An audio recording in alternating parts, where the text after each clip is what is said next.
Welcome to episode 28 of the International Web Effectiveness Podcast, where Bill Hunt and I, Bill Scully, focus on the strategies and the techniques necessary to improve your web presence and manage your global websites.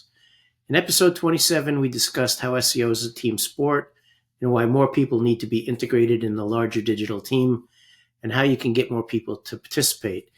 In this episode, we're going to further focus on the team sport idea and how engaging digital teams is essential for overall marketing campaign and effectiveness. When I was with Siemens, I was a digital marketing manager, and I was lucky enough to have my coworkers, we met on a almost biweekly basis. So I actually knew everything that was going on in the organization, and I was able to influence them to think about using digital as part of their marketing campaigns. And, I think as a result, we basically extended the reach and the awareness of the campaigns.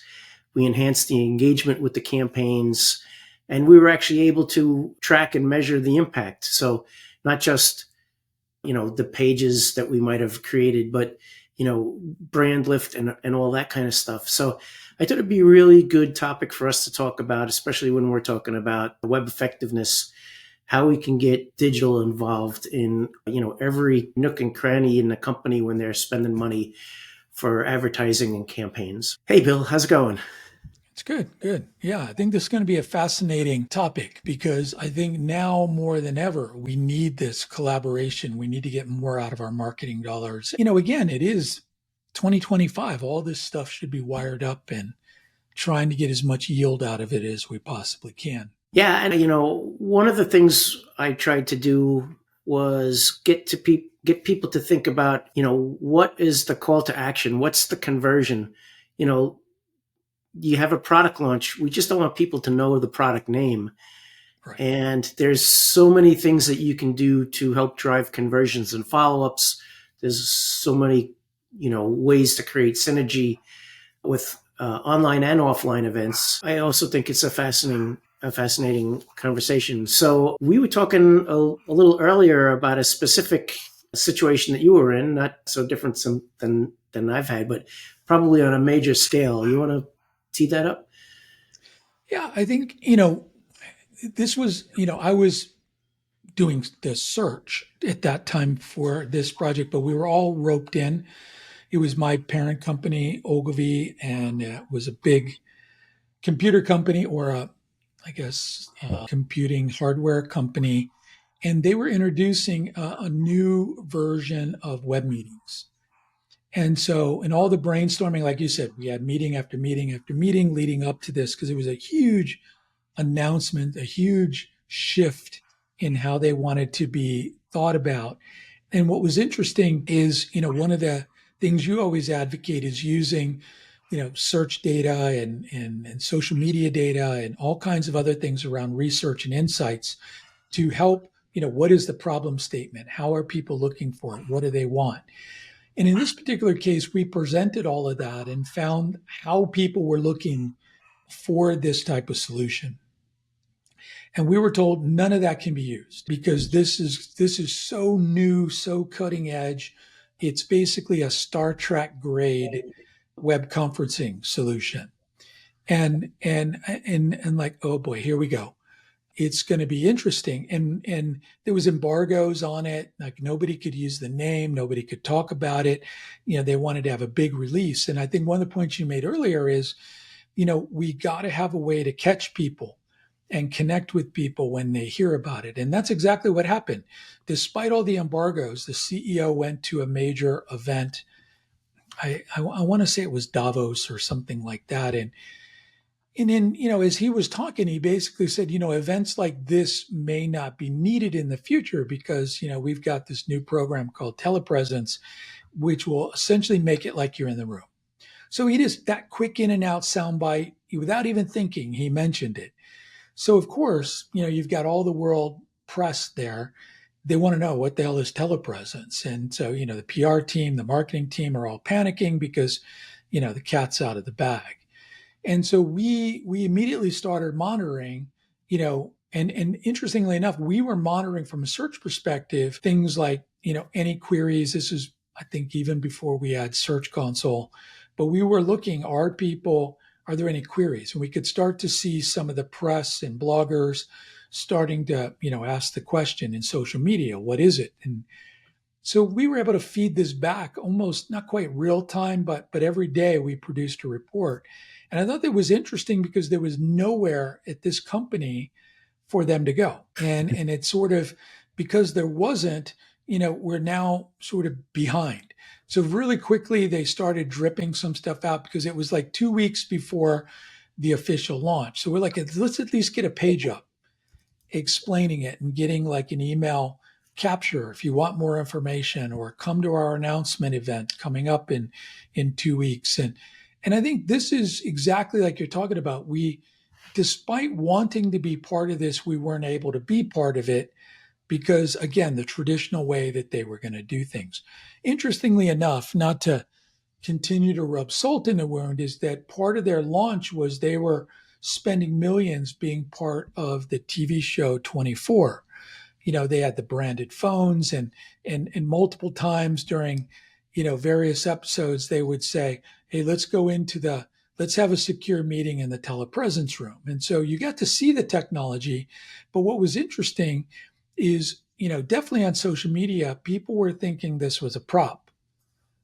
They weren't making the connection back because, again, when they did the announcement, they did it sort of, it was a major, major announcement.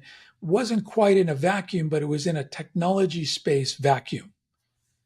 They were trying to reach CEOs and technology people. And, so mainstream people were like thinking that this was a prop and not knowing it was necessarily a real thing. And so I think these were interesting because what would have been nice is tying in digital to that, right? Having hey, did you see how well that secure meeting worked? In the telepresence room and social media, and grabbing those clips from the episodes and different things to carry that momentum using digital that would have exponentially lifted what was happening in sort of the traditional sort of TV commercial and what are the others, like print and things like that. Yeah, yeah, and so that's unfortunate that happened. But sometimes even when people are involved, well, the example I'm going to give now is not involved, but learning about a planned campaign. There was a landing page built by a third-party agency in an iframe stuck on a site somewhere. Nobody knew about it. A month later, seeing all of the impressions for keywords that were massive, but because we weren't optimized for them or even knew people were searching for them, we couldn't capitalize on. So, imagine people either asking questions or people getting the idea wrong or assuming something as part of the campaign. I can't give away the keywords, but there was probably 4 times more keyword that nobody thought about than they thought about. So I think there's, if you were to do this right, this is what I would do. If you could get coffee with some of the people that have the money for campaigns, you sit down, you find out what they're doing in the future, and you basically brainstorm some ideas how you can help them. Exactly. Right? You don't approach them like, I need to be involved or you can't do anything. The first thing is, what can I do? Well, you can certainly use analytics to help them with their cause. That's probably the least amount that you can do, and something they probably don't even realize you can do. So there's analytics on the site. There's all the keyword research for impressions. I don't know, well, depending on the campaign, how much traffic has come into the landing page. You could do things like supporting them with QR codes. But if you were to really be integrated, you would have people from the email team. You would have yourself. You would have analytics. You could have people that are doing paid ads. You could have all of these different people working together to try to figure out how to take the best advantage of people seeing and doing something on the web to try to find out about that campaign. You could if it were a big campaign, you could do things like behind the scenes photo shoots, blogs. Your PR team, which I didn't mention a minute ago, should be involved. Sometimes PR isn't even involved in campaigns.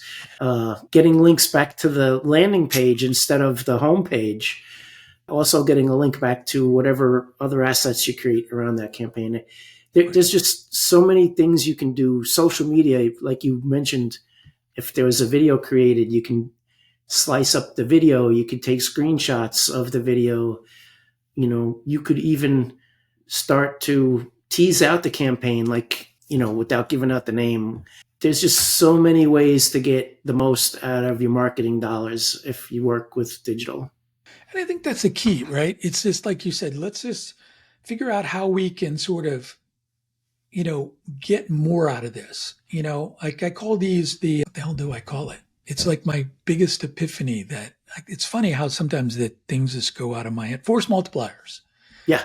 This idea that, we want to use every tool in the toolbox, especially around campaigns, to get the word out and connect things and get people to think out of the box. The one thing you mentioned about behind the scenes shoots. So this is an example of how this stuff can be tied together.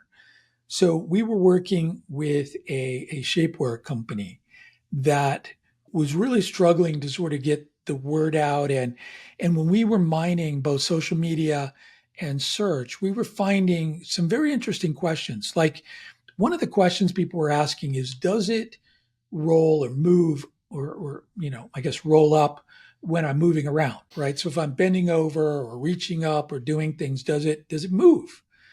Right? Especially if you've got something in another interesting thing, we weren't allowed to use the word girdle, but it was like 92%. That's how they were thinking of the abdominal area shaper Yeah. So, is a girdle, right? if But it was somebody saw a banned. picture of it, they're thinking girdle. Right. Yeah. But the word was banned. So one of the things we threw out, it's like, hey, on your next photo shoot for the campaign and for the website and for this like micro calendar, or not calendar, but what is it, catalog that they were going to do, why don't we have somebody video this? Because imagine you've got these models that are contorting in every which way, wearing this, and then moving and from here to here and here. What better way to answer that question? Right. So Right. you can do these like 30-second things. And then, right away, the marketing person said, well, that's a little too hard to control. It's like, What? but exactly. I mean, they were against it because it may not show things on the odd chance it may roll or do something. I'm like, but you're not doing a live stream. Yeah, right. You I can mean, don't obviously use edit those. it and Don't use that image. you have multiple people doing it. And it's interesting now when a lot of times, many brands now do that as a behind the scenes, especially making of like Super Bowl commercials and stuff like that. I mean, to Mhm. the point where, they do behind the scenes of even some of the on-screen talent getting into makeup or whatever, because again, people will, love to see that. So I think this is exactly it. It's like, how can we, take something we're already doing? I mean, give somebody, a smartphone to do it. It doesn't have to be a high production, camera, but anything like that, right? Show it how you did it. Show a blooper from it, whatever, but just get out of your own way sometimes. And same thing with these words. This was another interesting thing was I remember the data was showing that one of the big questions people were asking was, can I use these leggings for yoga? Right. And when I asked that question, I already knew the answer. It's yes. Right. Because they're leggings. And the brand and product managers both said, well, we don't have yoga leggings. And it's like, well, according to one of your influencers who teaches a yoga class in your leggings, you do, because she's wearing them as she's teaching yoga. And as she had a recommendation that these are the most comfortable leggings I've worn in my yoga class. And so it's interesting that people aren't connecting the dots sometimes. And in the end, what we did was we assembled all these questions, and people were looking at this shapewear, by body type.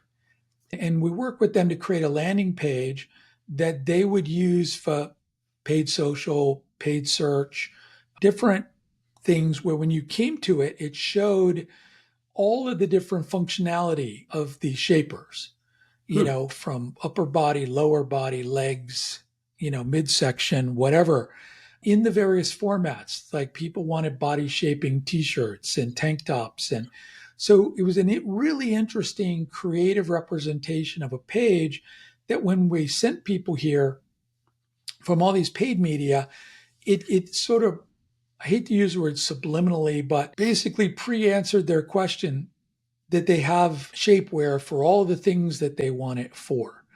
And that was, the landing page, but definitely for shapewear and a couple of these different categories. So, I think that's what it is. If we look at these force multipliers, the email people, let's introduce things through email that may trigger people to go search or that may get people to follow us. Yeah. Tell people, follow us on social media and we'll give you this code, Yeah. a coupon Yeah. or discount code. We talked about this last time about coupon codes and discount codes, that we introduce in our commercials or words. I remember probably one of the most effective word monitoring that we ever did was when working with Toyota and Prius launched, they called it the fifth generation Prius. The number of people that were searching and using in social media, mentioning the new Prius as the fifth generation, allowed them to really separate out features and functions for that because people were posting things like the fifth generation Prius has this function, and this function. So it was a really good way, a feedback loop to say, hey, you introduced this in a TV commercial. You introduced this in print. That's pretty smart. I mean, especially when you're not really changing the brand name. Right. You're just introducing that model. Yeah, yeah, You, and you it's know, it's going to be the same for the next 3 years. So right. no need to brand it just a single year and then have to deal with Right. every year. Exactly. I mean, that's a whole nother one too. I've done dozens of projects with car companies where it's an interesting scenario with the web where a lot of in the United States specifically, we tend to have multiple years available at one time. We launched a new one, so right now I think we're getting ready to launch the 2026 models, and so clearly it's 2025. So those models are still out there on at the dealers, and then some still have maybe 2024s. And so local dealers, are trying to, attract people for all three versions. And, so how do we manage that on the web? If we've got sort of whatever it is, a Toyota Tundra or a Mini Cooper, that may be how they're searching, but then there's three iterations of it in the marketplace. And so that becomes a dilemma. How do we deal with that on the web and with our website? And how do we connect people to it, in social media? And so the TV commercial is about all the cool new features that are available. And so are they out there? Um, and I think that gets to what we're going to talk about in our next episode is around, are we answering the questions? And so capturing this data, bringing it in, looking at what people are asking customer service, and put that into a feedback loop. Because if we do a second or third commercial, why don't we introduce those functionality in these commercials? So again, I think if we look at it holistically, which is the way it should be looked at, what commercial drove people? I'm talking about TV commercials. Were Mm. people interested in a TV commercial? Did that carry through to email? Did it carry through to social? Did it carry through to search? And are we commingling them? And one last thing I want to mention on that we've talked about time after time that gets back to the core of web effectiveness is digital asset management. When we're shooting these things, right? And Yeah. I've had companies where I tell them, hey, when we shoot the commercial and we're saving this, can we save it in different formats? Can we save it in different sizes? When we're shooting pictures for print, can we shoot it and save it in digital web formats? that's optimal for the web and the right sizing and horizontally and, as a square, especially if you're a drinks company and you're shooting a commercial or, a teaser that's going to be, sort of wrapped up into YouTube. When you shoot that drink, and it's in environment or whether it's at a bar or at a home, let's save those images, all these formats, because if we do it at the time we're in post processing, we can save all this time of people editing it later. And I think Yeah. these are this thing that a lot of people don't think about. Again, going back to the shapewear company, like I was telling them, when we're saving these images for the catalog, let's save them for the web. Let's save them for social media. Let's save them for 40 formats, whatever format we can possibly use, and let's store them, in an asset management system so that people can go there instead of having to take some massive image, resize it 40 times.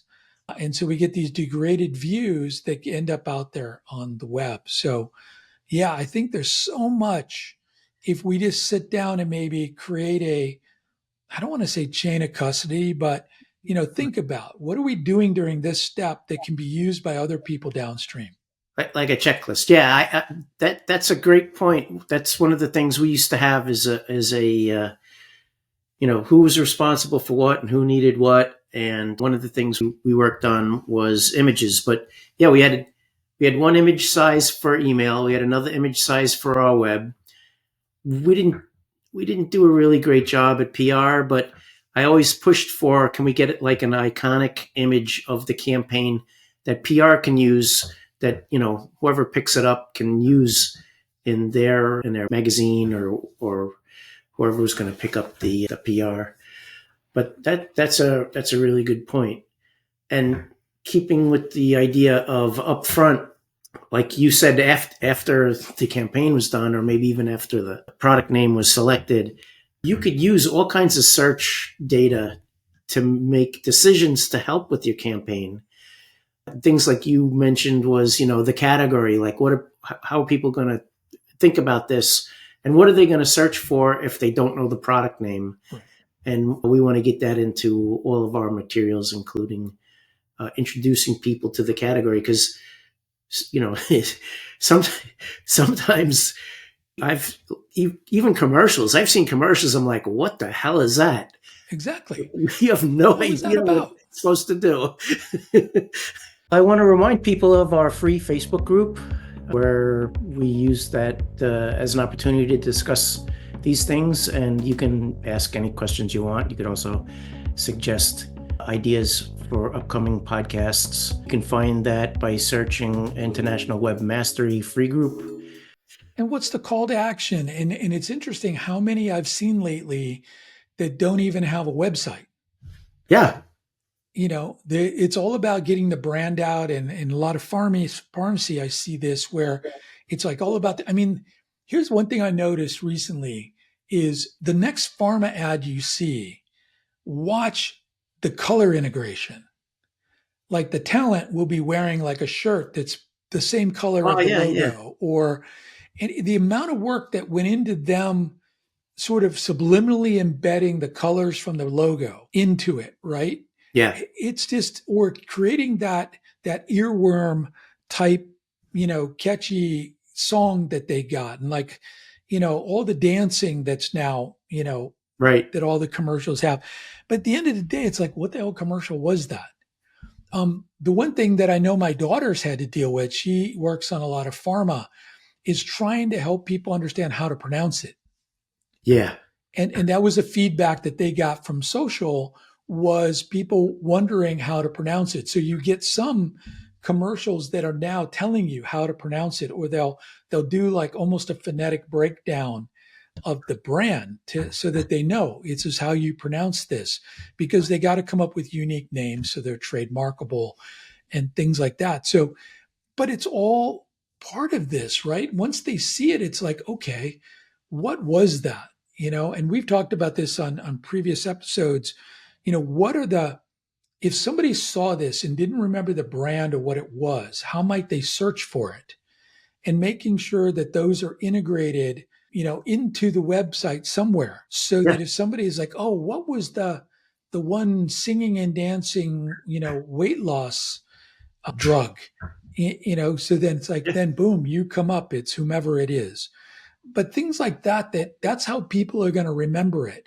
And even asking people when you're doing the focus group on which of these four commercials, say, what's your takeaway? What did you remember? And feed that back. And can we put that, into the website? But, even if you don't put the URL in there, many brands, because like pharma and in that they've got unique names that they can obviously buy the domain and then trademark it to help protect it. Then okay, then people can go and search for it. And of course, then you've got all the copycats, that are hijacking domain variations and all that nightmare. But these are the things that you got to think about. And can you capture people that have that interest? And I mean, I'd say probably 80% of the major campaigns where we've been part of them, there was always a glitch with the website. And I remember one, it was a major insurance company that, you know, and this was like the rave, like in the early 2020s. That sounds like 1920s, but the Hmm. 2020s, right? When everybody wanted adjacent connections. And what I mean by that is almost every insurance company was trying to launch a portal for small business information.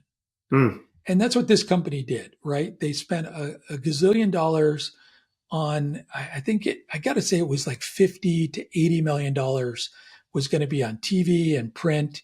They spent a lot of money with a company building them a website. And then all of this was supposed to launch on this day. And what was interesting is, as we're leading into it, and we're just the lowly search people that needed to try to make it rank, and nothing we can do until the site was launched. And then we had, paid search ready to go. And all this was dropping on this one day. And then as we were leading up to it, the website's backlog. And the night before, they're like, all right, we're not going to have the website ready to go. But everything was about sending them to the website. And so what we did is, because we had access to it to look at it from a search perspective, we actually pushed it wasn't going to go live. It wasn't even going to be up. And we're like, you know what? Maybe I'll get fired over this. But we pushed a page that had coming soon. If you want more information, put your email address in. Oh, wow. And remember, this is New York Times, Wall Street Journal. All we're going to have the URL. And the agents, everybody's like, we can't launch this site. But nobody had a plan B of at least, hey, let's play on this and say, let's add mystery. And all we did was put that stupid page up. And of course, they wanted to take it down, but then they noticed, hey, we've already had 10,000 signups. Oh, man. And by the end of the first day, because all the media dropped and people are reading this and reading it online, and this was still when a lot of people read the paper. And that was interesting because we ended up, I think at the end of the first day, when we had our come together, we had 50 some thousand signups. Holy shit. Right. And then of course everybody's taking credit for that. Yeah, right. Right. And I'm like, all right, that's fine. It went from, you need to take that down and we'll talk about whether you're going to remain employed here, to, everybody taking credit for it. And we could have easily said, yeah, that was us. And what was interesting is we got another, as paid search drove more because now people were curious. And at the end of the day, the other guys got to take credit for like 200,000 signups because they had all the faith-based media that the world saw it. But the point was that the website wasn't ready. And had we not had that landing page to capture email addresses, we would have had nothing. But we could see how many people came there. So yes, their media was insanely effective, Right. but it was exponentially more effective had the website been built. And no Right. Right. matter, we didn't have to be fully baked.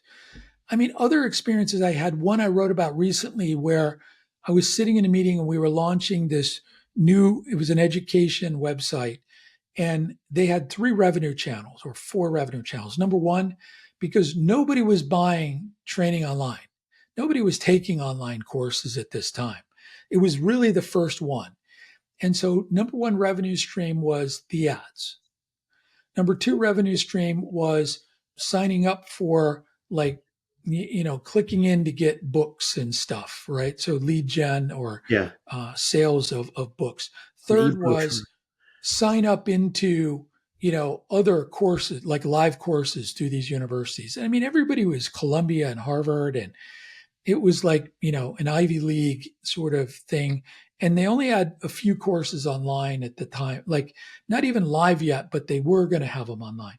And number four was these paid online courses. The first version of the website was, we were looking at it in the meeting. The agents, everybody's like, oh my God, this is beautiful. This is going to win all kinds of, amazing awards on how beautiful it is. And I'm just the lowly search guy. And I'm sitting there and I'm looking at this and I'm like, I think Michael Bonfield's called it my, resting WTF face. He called it once at a conference. And so the CMO was like, Bill, what do you see that I'm not seeing? Because you seem displeased. And I said, well, what's the number one way we're going to generate revenue? He said, well, it's ads. And as she answers, ads, and she sees it, the agency didn't put the ad block in. And the reason they didn't put the ad block in, A, it looked like crap. And B, they said we didn't have the real estate because we needed more white space to make it look pretty. So the number one way they were going to make money at launch and for the near future, the ad agency made the call to take it out because it wasn't aesthetically pleasing. Yeah. And same thing as we went through, it's like now she's looking for this, right? So when we get to the next page about, the programs, there was no click to sign up. There was no, so all this stuff had been taken out because creativity won. And, so then the point I'm making is, who is responsible for maintaining the state of some of these things, like how we make money and how we connect the dots. And, another one of my favorite ones is when people put out a press release and it gets picked up by the world and there's no link to the very product that they're promoting. Right. Right.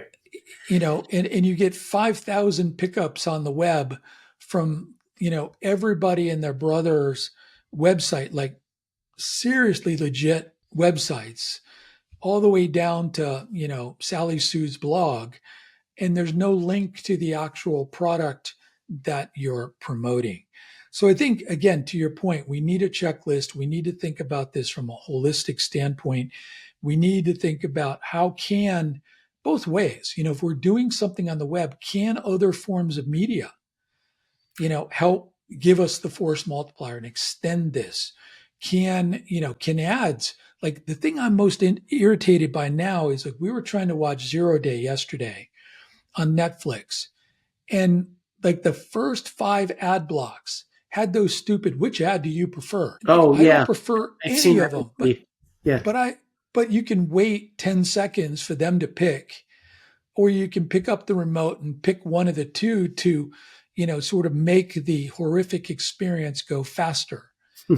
But it's like somebody's clearly trying to do, it's like, is this poor man's A/B testing? I don't want either, but I'm not going to wait 10 to 15 seconds for you to choose. But that kind of advertising, maybe that can work. Maybe, tying it with an email campaign.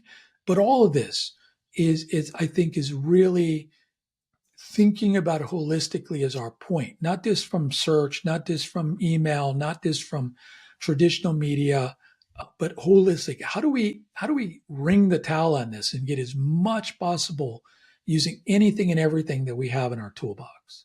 Right. Right. Yeah. And so that's how I want to wrap up. One of the things I would like people to think about is, if you're lucky enough to be invited into a campaign meeting at the very beginning. Ask the question like, what else can we do as part of the campaign? What can we measure? How do you measure success? The campaign launching the campaign is not the goal, right? There's got to be some goal behind the campaign. Right. It might be as simple as brand awareness. Well, if that's the case, then let's make sure that we're measuring search trends. Right. Is the brand search going up? If it's part of a bigger plan to sell more products, you have a website that's designed to sell products. Let's make sure that we're trying to get people to go to the website, not just see your advertisement.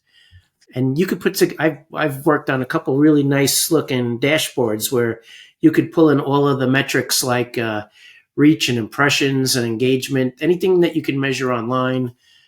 Which reminds me, just yesterday I was on a call with somebody and I was showing them a dashboard of referrers. And I took, not knowing because they spend a lot of money in print ads. And they told me that they had links on these sites coming from part of those campaigns. So I just did a quick filter on their category to see if there was any magazines that popped up with the category name in it.